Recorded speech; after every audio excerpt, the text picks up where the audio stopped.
It's just one example of a growing illegal immigrant population in the state. The League of Municipalities admits it can't be sure how many illegal immigrants there are, but members say it's obvious that the population has drastically grown in the last decade. The League recently formed a task force to study how illegal immigrants affect the state as a whole.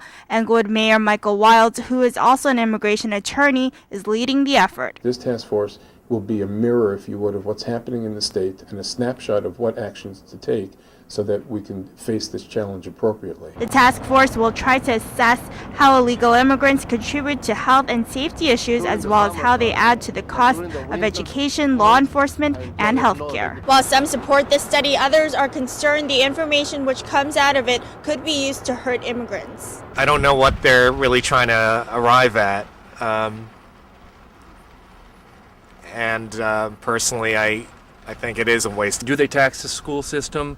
Are they paying their share of taxes? These things that are important, and you don't want to over budget a community by having to house illegal immigrants. Whether it's a good thing or a bad thing depends, first of all, how they do the study, whether they allow the opinions of citizens, non-citizens, immigrants to actually be incorporated in the report, or whether they're just going to draw their own conclusions. The task force is made up of about a dozen administrators, attorneys, and residents. It plans to gather data by interviewing public officials and holding public hearings statewide. In Palisades Park, Lisa Yip for your New Jersey News Now on New York One. Tickets in the 37% of Fort Lee voters are registered as Democrats. In Fort Lee, Lisa Yip. It's a tale of two tickets in the 37th District Democratic primary race, Team Wilds versus Team Weinberg. During its convention in Hackensack Thursday night, the Bergen County Democratic Organization officially endorsed its candidates of choice. For the state Senate run, the party is backing Englewood Mayor Michael Wilds instead of incumbent Senator Loretta Weinberg. Wilds' running mates are Hackensack Police Chief Ken Zisa and businessman Sid Wilson. I'm honored to be part of this slate because I think it represents in many ways three professionals, a police chief, a mayor, and a Wall Street whiz, who are trying to go to Trenton, rather than three professional politicians who, if you look at your tax bills, can show you exactly what they've done in recent years. Meanwhile, the incumbent candidates held a convention of their own here in Englewood. Move off those lines and join us. Weinberg was snubbed by the party for staying loyal to her running mates, State Assemblyman Gordon Johnson and State Assemblywoman Valerie Huddle. Weinberg turned down a previous endorsement offer when asked by party heads to dump her fellow incumbents. The trio kicked off their re-election campaign Thursday night and opened their new headquarters on North Van Brunt Street. I have absolutely no regrets. I would not want to be in Michael Wild's spot under any stretch of the imagination. I chose not to throw my two running mates, whom they wanted to get off the ticket, for no reason. We're here because we have a record to run on. They're there because the county boss handpicked them. We were unable to reach Democratic Party Chairman Joseph Ferriero for a comment. Weinberg says even without the Democratic organization's support, her constituents will stand by her when it comes time to vote. Democrats will choose who they want on the ballot during the June 5th primaries. In Hackensack, Lisa Yip for your New Jersey News Now on New York. Bergen County Sheriff Leo McGuire was a Richfield Park police officer in the mid-'80s, a few years after 19-year-old Michelle Micah was raped and murdered. Just a few weeks ago, Micah's former neighbor Angelo Spezial was linked to the crimes through DNA testing. Samples taken from the crime scene were matched to a sample taken from Spezial back in 2005 when he was arrested for shoplifting in Hackensack. By state law, anyone convicted of a crime must submit a DNA specimen. We were able to swab that individual for DNA, which is what eventually brought him to justice. The situation here, of course, is the delay of 1.5 years. The sheriff says there's a 2-year backlog in the state's DNA testing lab, which has resulted in more than 57,000 unprocessed DNA samples belonging to convicted criminals. I'm surprised that with today in age and all the technology that we have, that it would take so long to do testing on samples that we already have. The sheriff says 8,000 to 12,000 people in the county are convicted of crimes and submit DNA samples each year. District 37 State Senate and Assembly candidates Michael Wilds, Ken Zisa, and Sid Wilson say if elected, they would lobby to change the state system, which is monitored by the Attorney General's office. They believe the state should process criminals' DNA samples by order of the severity of their crimes, not the order in which they were convicted. If there's a murder committed or a rape, a crime of such seriousness, and they have a suspect, DNA should be done on them right away. There is federal funding and federal resources available,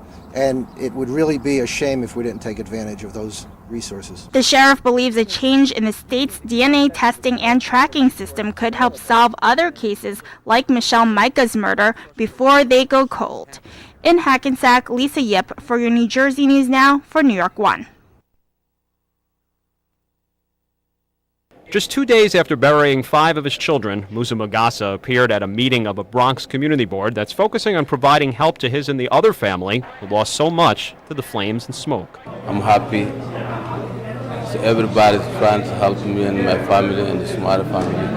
And I thank everyone who come here today. Community leaders were making an appeal to various city and human service agencies for the survivors of the March 7th fire that killed 10 people. The community board is hoping to provide organization to help facilitate the resources to be matched with the families. Later, the South Bronx Board of Trade and Global Technology held a fundraiser during its monthly luncheon.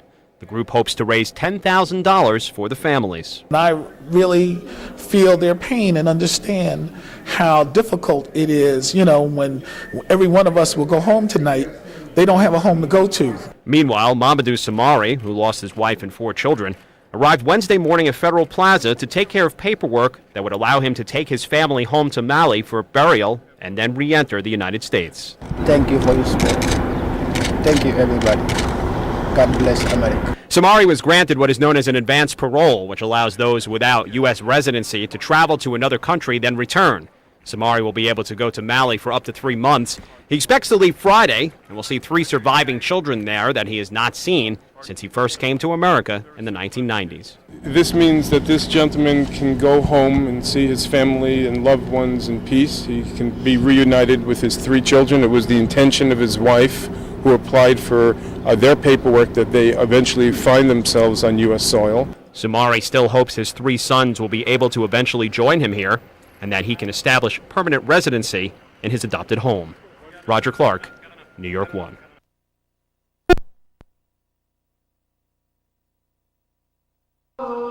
After days of waiting, Mamadou Samari has been told immigration officials will grant him the status of advanced parolee, which should allow him back into the United States when he goes to West Africa to bury his family. Even from the beginning, we had no doubt that the necessary approval will be obtained, because experience tells us that situations like this, Immigration and State Department always come and make it happen. And we know for certain that this case will not be the first that they will change their policy of humanity. Samari lost his wife and 4 children when a fire ripped through their Bronx home last week. Musa Magassa lost 5 children in the fire. The Magassa children were buried in New Jersey.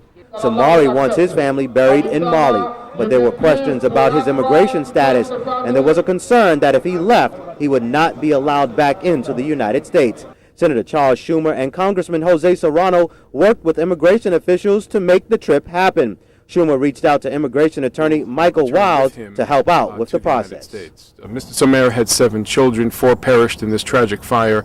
He goes home to 3 children.